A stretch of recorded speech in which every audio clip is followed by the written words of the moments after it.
everything was done to try to learn how to become a better basketball player. Everything. And so when you have that point of view, then literally the world becomes your library to help you to become better at your craft. So at 13 years old, I had a kill list. And so, they used to do these rankings. It was Street and Smith basketball rankings. And I was nowhere to be found because I was like 6'4", scrawny, like 160 pounds soaking wet. So I was like 57 on the list. And so I will look at 56, 55, all the way up to number 1, who these players are. I got to hunt them down, right? And so that became my mission in high school, is to check off every other person, all those 56 other names, hunt them down and knock them down. So I would size you up and see what your strengths and weaknesses are. How do you approach the game? Are you silly about it? Are you goofy about it? Are you good at it just because you're bigger and stronger than everybody else? Right? Or is there actually thought and skill that you put into it? Right? And when I'd play to my weaknesses. I always work on the things during those games that I was weak at. Left hand, pull-up jump shot, post game. Right? So I have a strategy. Yeah. What was really your work ethic like, and for how long did you stay disciplined? I mean, every day. I mean, since 20 years. It was an everyday process and trying to figure out strengths and weaknesses. For example, jumping ability. Man, my vertical was a 40, it wasn't a 46 or a 45. My hands are big, but they're not massive. Right? So you got to figure out ways to strengthen them so your hands are strong enough to be able to palm a ball and do the things that you need to do. Quickness, I was quick, but not insanely quick. I was fast, but not ridiculously fast. Right? So I had to rely on skill a lot more. I had to rely on angles a lot more. I had to study the game a lot more. And but I enjoyed it though. So like from the time I can remember when I started watching the game, I studied the game and it just never changed. What does losing feel like to you? It's exciting because it means you have different ways to get better. There's certain things that you can figure out that you can take advantage of, right? Certain weaknesses that were exposed that you need to shore up. But the hardest thing is to face that stuff. You got to look at the reality of the situation. Like for me, it's not, you kind of got to get over yourself, right? And then after that, it's okay, well, why did those air balls happen?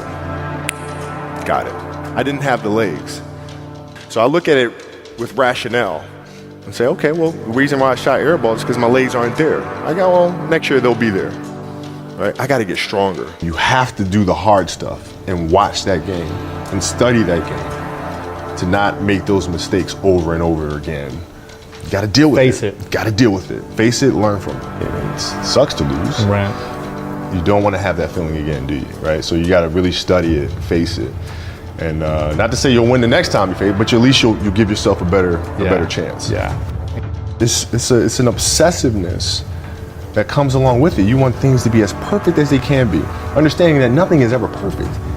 But the challenge is try to get them as perfect as they can be. And what can you do? It's in your control. So control what you can. I don't know if that's what you call the Mamba mindset, but how did you develop that? And when did it start? It started in middle school and high school. Because a lot of the kids that I was playing against were inner city kids. Yeah. And so they're looking at me as if, okay, this kid's soft. They felt like they could try to be physical or try to intimidate me and do all this other stuff, which they couldn't. Right? Trying to attack me, how am I going to attack you? How can I mentally figure out ways to break you down? How can I show you that, no, I have the edge? And what would you do to mentally break people down then? One of the things I would do is while everybody would be at the cafeteria work, eating and doing all sort of stuff, I'd just go back to the gym. And so that was my way of showing them, you're not going to outwork me. Wow. I see a lot of players take vacations with other players that are close friends. And we'll just take vacations just to take vacations, or just hang out just to hang out. Like I never did that.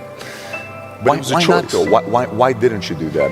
Well, because when I retire, I didn't want to have to say, I wish I would have done more. I don't want that.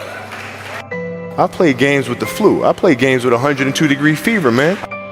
And we had a game against Toronto in 2000. And Vince was tearing the league up. My back was jacked. So I would be in the layup line like, okay, there's a lot of days where, you know, you can rest and recover. Today ain't one of them. Your back can bother you any other day. That ain't bothering me today. He gonna have to see me today. You're playing against the Golden State Warriors. You're about to take your shot, and then all of a sudden, boom, Achilles happens. Friend of mine, Nima, he says, I have no clue how the hell this guy did it. He went and hit the free throws, and then you walked off the stage. How the hell do you tolerate that kind of pain? You know, I use this. I tell this example, and I think this is the best way to explain it.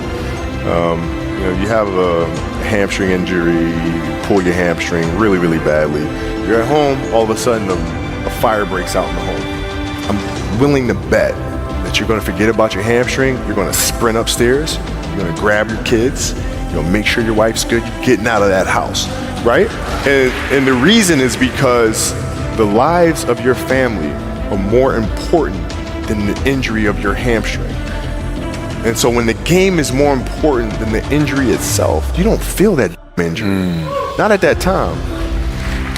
So you go to the locker room. Then one of the reporters says, but if anyone is going to get through this, it's probably you, right? You put your head down and you say, oh man, right? And you have tears in your eyes. Yeah. What were you thinking in that moment with all that pressure? I was thinking like, I don't know if I can do this. I don't know. There's so many factors. There's the surgery that has to take place. The surgery has to go well. And then thinking about what that process of recovery is going to look like. It's a long one. Do I want to do that? I don't know if I want to do it. I don't know. You don't know if you want to do it, or you don't know if you are going to be able to come back from it. Both. Oh, like, both. I don't know if I can do it. I don't know if I want to do it. Got it. When I went in the trainer's room, my kids are in there, and you know they're looking at you and stuff, and I'm looking at them, and I'm like, you know, it's all right. Dad's gonna be all right. As a parent, you gotta set the example. You gotta set the example. This is another obstacle. This obstacle cannot define me. It's not going to cripple me. It's not going to be responsible for me stepping away for the game that I love. I'm going to step away on my own terms. And that's when the decision was made that, you know what, I'm doing it. Yeah, you got to lead by example. As parents, you got to lead by example. If you want your kids to do whatever it is they want to accomplish in life, you have to show them. If you do the work, you work hard enough, dreams come true. You know that, we all know that. But hopefully what you get from tonight is the understanding that those times when you get up early and you work hard, those times when you stay up late and you work hard, those times when you don't feel like working, you're too tired, you don't want to push yourself, but you do it anyway. That is actually the dream. That's the dream. It's not the destination, it's the journey. And if you guys can understand that, then what you'll see happen is that you won't accomplish your dreams. Your dreams won't come true. Something greater will. I think the definition of greatness is to inspire the people next to you. I think that's what greatness is or should be. It's not something that lives and dies with one person. It's how can you inspire a person to then in turn inspire another person that then inspires another person. And that's how you create something that I think lasts forever. Yeah. And I think that's our challenge as people, is to figure out how our story can impact others and motivate them in a way to create their own greatness. What can I say? Mamba out.